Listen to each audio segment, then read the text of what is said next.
What it do, folks? What it do? And today we have an absolute banger, an absolute hoot and a holler for you today. We're going over the official, as of now, sovereign tier list of all, well, not mostly all, Puppet Combo and Torture Star games. Now, let me take a sip. Nice and cool. Okay, so this is most every game made by Puppet Combo and Torture Star, published by Torture Star, as of now. And there might be a couple here or there missing, but this is really the meat and potatoes of their digital work we've experienced yet.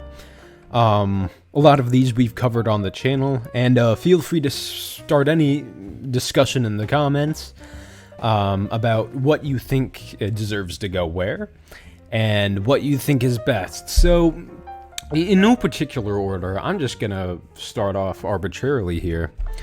Babysitter Bloodbath. Now, classic Puppet Combo game, probably the first one, the first game out of them you've ever seen. And truly, I feel this definitely goes in A tier, possibly S tier. We'll see how the placement of the rest of the games unfold. But yeah, it's one of the original, actually, when they were Pig Farmer games. Like that whole really. How do you describe the camera views in that? The whole, like, up left, yeah, the whole D-pad, you know, like, bottom right-hand side of the keyboard, you know, whole D-pad,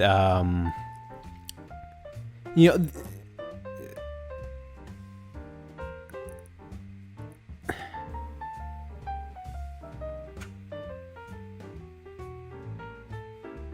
it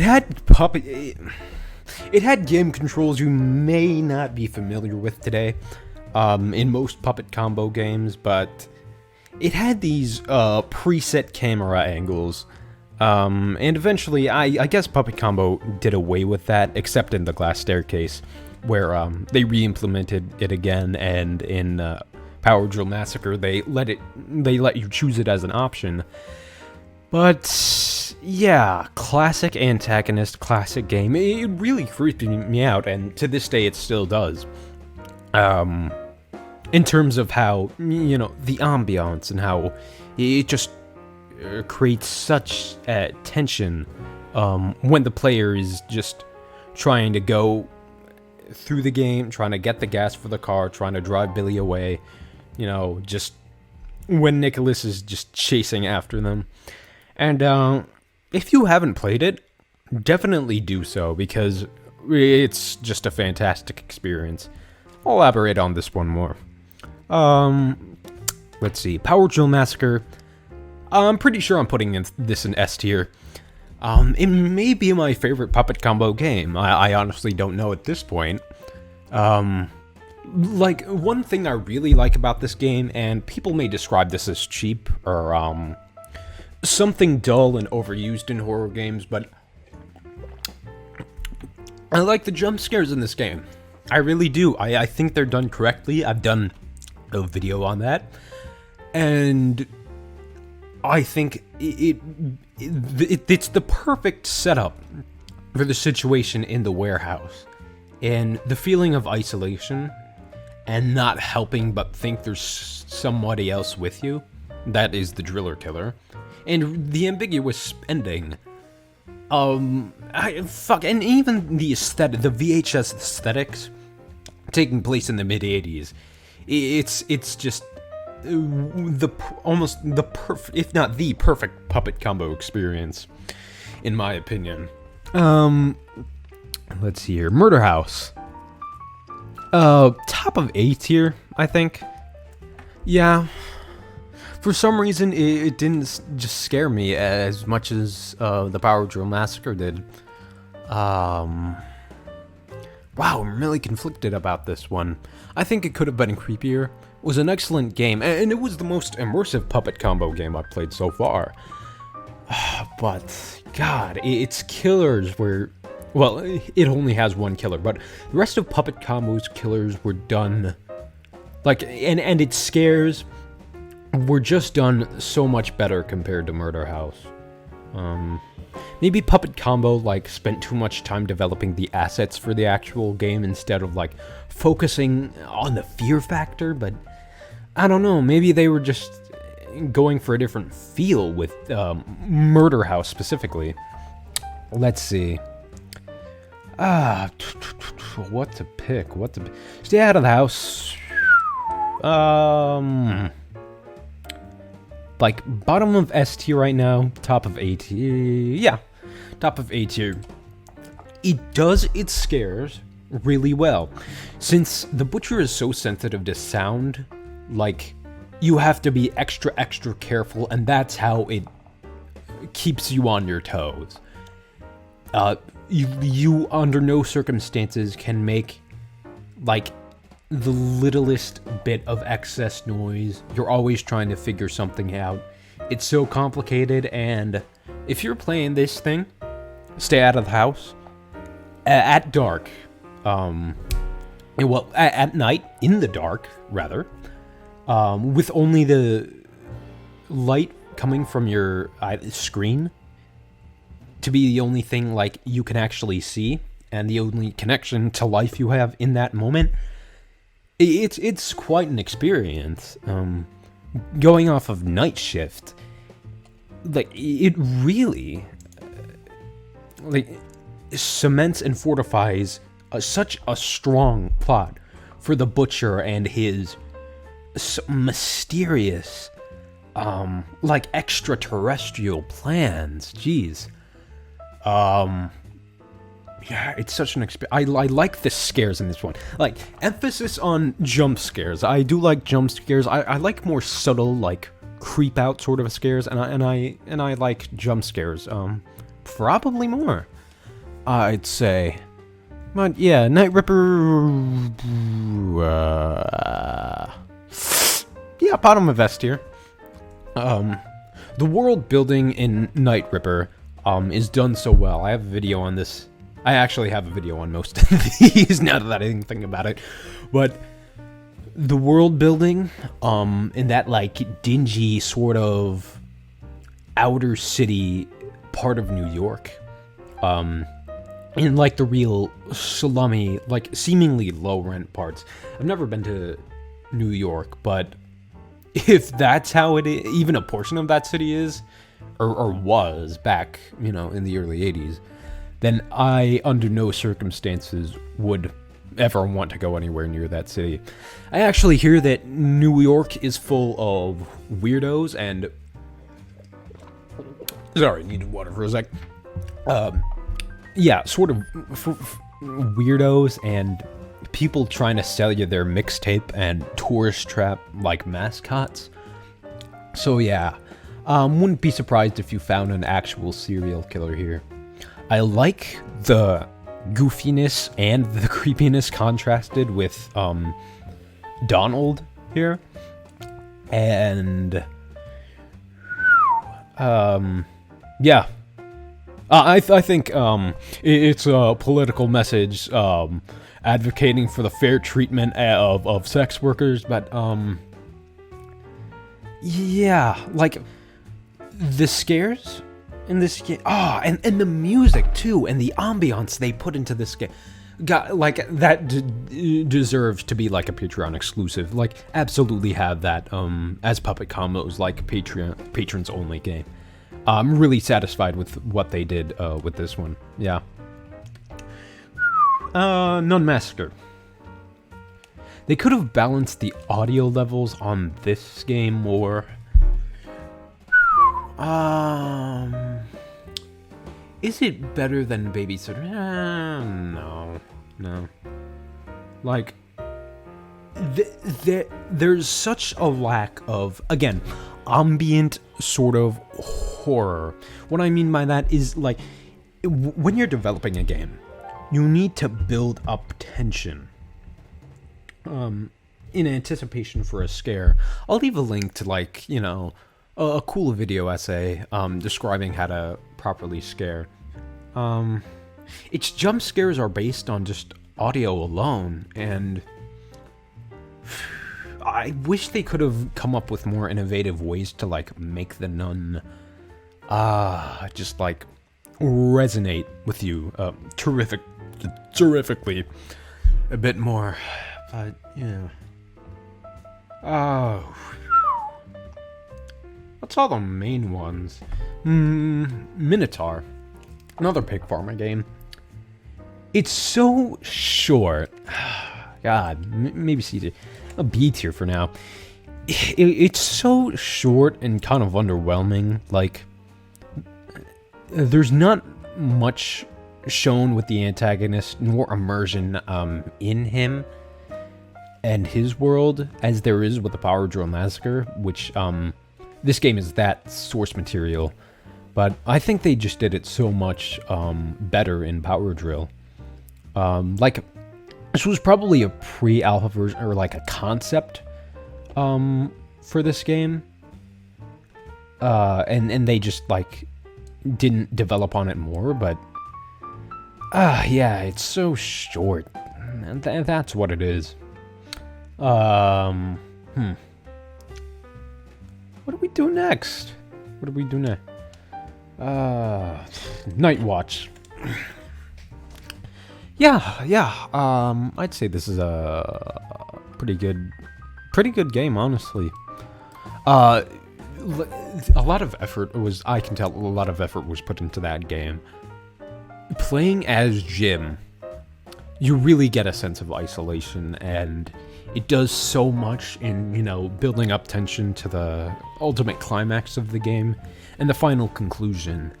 And it's a horrifying look into like the overarching storyline of some of these games, and I like how they're being sort of meta in the sense that they're like trying to cross these games over with each other. Like, they're making intricate plots in between the games, and I really do like that. And it's not in interweaving these games like as directly implied sequels and prequels to each other, like Babysitter, Bloodbath, and Sanitarium Massacre, and Monster with Eyes of Ice.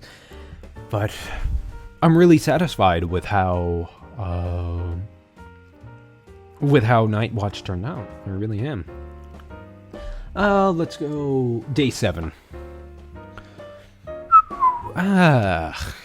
There just wasn't that much for me to work with in this game. I really wish it could have been more horrifying, and like there could have been some sort of depth with liminal spaces. Well, not liminal.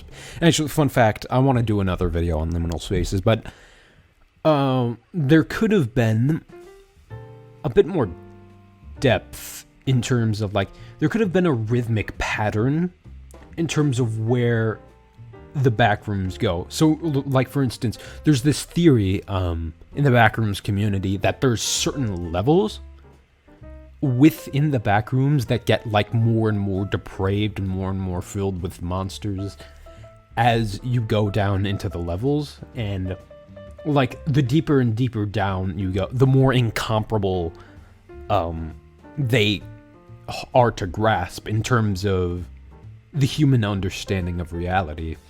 And that could have been an interesting thing, but maybe it wasn't that noticeable or that popular in the liminal space and the backrooms lore, the mythos, the unofficial mythos surrounding it. But yeah, I think that this could have like gone somewhere in terms of rhythm to the game. The plot was just underwhelming, honestly. Buzzsaw Bloodhouse.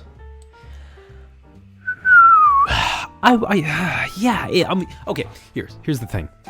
It's pretty good. Where's this? Yeah. It's pretty good in terms of in terms of its concepts and its immersion and its design, but I just wish it were fuller. Like, I think there could be more than one antagonist besides the chainsaw-wielding maniac. And there could be, like, some background behind the people running that, that game. But, have you seen Squid Game? It's kind of like, well, they're not competing for money. They're just competing for their lives in this. But, also, post in the comments if you want, a Squid Game, essay. But, yeah.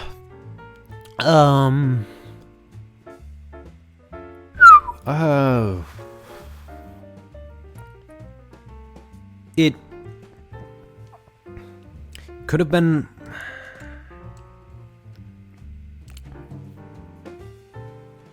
like the music, the sort of like crunching, not crunching, but like sort of fading, like VHS sort of internet thing. It could have that was a really good element of the game, but it could have been a bit more immersive, I feel. And it's still like a work in progress. It's like a continuously developed game, as a lot of Puppet Combo games are. But yeah, maybe it'll get better. But for now, it's as good as it is. And I think it could do better, but it's good as it is, especially compared to these. Feed Me Billy. Again, it was pretty short. There just wasn't thick of enough of a plot to be that interesting for me. And I wish there could have been more horror in. It's harder to do when they're accustomed to developing games that put you against the killer instead of in the killer's shoes. I think there could have been some more horror being done as the killer, but it was just done the way. I guess I need my games to be longer. I guess that's what it is. Okay. Night Shift. It's got a great jump scare. And yeah, even though this one was probably the shortest out of them all, I really liked it. I really like the length of the game doesn't matter so long as it affects plot and immersion. And this game immersed me well. It got me relaxed, and then boom, the final jump scare. Yeah, pretty good experience. Now we get on to the more obscure games. The Glass Staircase. Haven't seen much of this one. Haven't played it. From what I've heard, it was pretty good. From the playthroughs I've seen. Yeah, like that may change because I still have yet to play it. But Bloodwash. Wasn't as creepy as I would want it to be, honestly. It had some good moral values to teach people, and some good advice to give, but other than that, it could have been so much more creepier. They spent too much time on, like, explicating and the overall exposition. I just wanted to get into the scares sooner when, the actual, like, creepy navigating part comes in way late into the game. And it's so late to where, they need to wrap it up quickly. But yeah, the pacing, wasn't a fan of it, really. Like, I'm a fan of Bloodwash and Torture Star, but wasn't a fan of, like, how they structured the different stages in that game. But Ski Freak, retro. Yeah, like Atari. I play Atari sometimes now. Been doing it less, but it's a fun mini game. If you're looking for something really casual, definitely recommend. Christmas Massacre. it's fun for the first 5 minutes. Yeah. Ooh. Yeah. Just, I don't know what it is about being the killer. It's just not immensely creepy to me. Another Christmas puppet combo game. I'd say definitely scarier. Yeah, kind of underdeveloped. It was like this last minute Christmas thing Puppet Combo did. Could have been more fleshed out. Meat Cleaver Mutilator. I feel it's underdeveloped. Like, I'm not a fan of the color. They could have immersed me in it more. Ooh, it's gonna have to. No, like I'm hovering between B tier and C tier. Damn. Yeah. Bottom of B, top of C. Yeah. I just didn't like it as much. Yeah. Blood Maniac. God.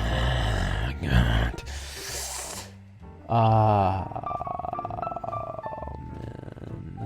Yeah.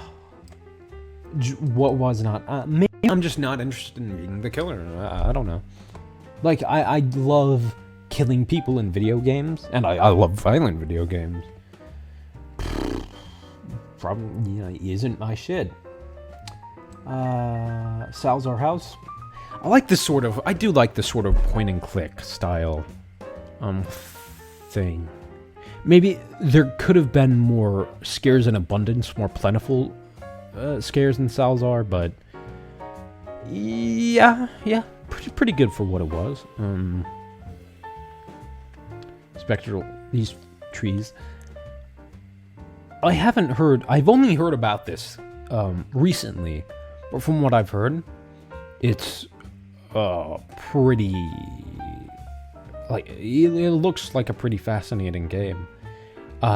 Its trailer reminded me of one of the early 2010s, like earlier last decade, sort of navigational first-person horror games in which, like, there's a barren, desolate map and you have to navigate it, but, like, something's chasing after you.